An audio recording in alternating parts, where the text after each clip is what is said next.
SunSPOTs are an experimental platform created by Sun Microsystems, which is now owned by Oracle. Oracle came to us and gave us this technology, the SunSPOTs, to see what we could do with them. Essentially, they were an unknown quantity for them, and Oracle wanted to see what the SunSPOTs were capable of if put in the hands of a creative prototyping team. SunSPOTs themselves are devices with several different kinds of sensors that are capable of wirelessly networking with each other and are easily programmable in Java. What we wanted to prove with our project was that SunSPOTs can enable many different kinds of prototypes of games and experiences, and that working within the structure of the SunSPOT platform, that you are really only limited by your imagination.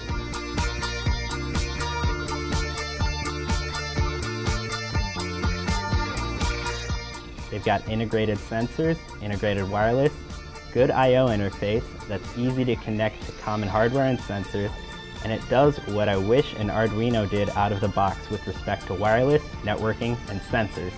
One of my favorite prototypes is the Space Weasel. It's a toy with a SunSPOT embedded in it. It takes accelerometer readings and translates them into sound and light.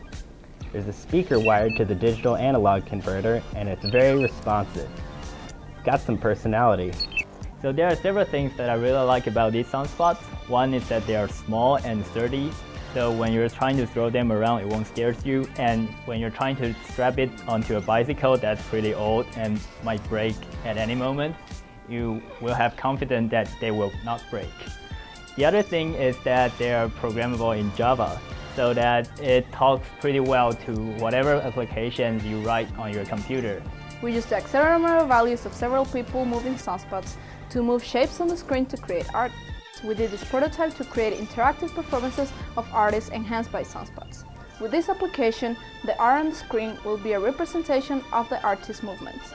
With this base, we designed several performances with outside artists. Each of these applications were adapted to represent correctly the different kinds of art. Another prototype we developed was Sequence. It was designed as a game where players had to move around to match the communication patterns of the SunSPOTs. We proved that we could get real-time information about the network, and we built a visual representation of it. So I think these devices are pretty sweet, and there's a lot of possibilities with them. The things we've done in this semester are just a little bit, and I hope to see more people working on these and make wonderful things out of them in the future.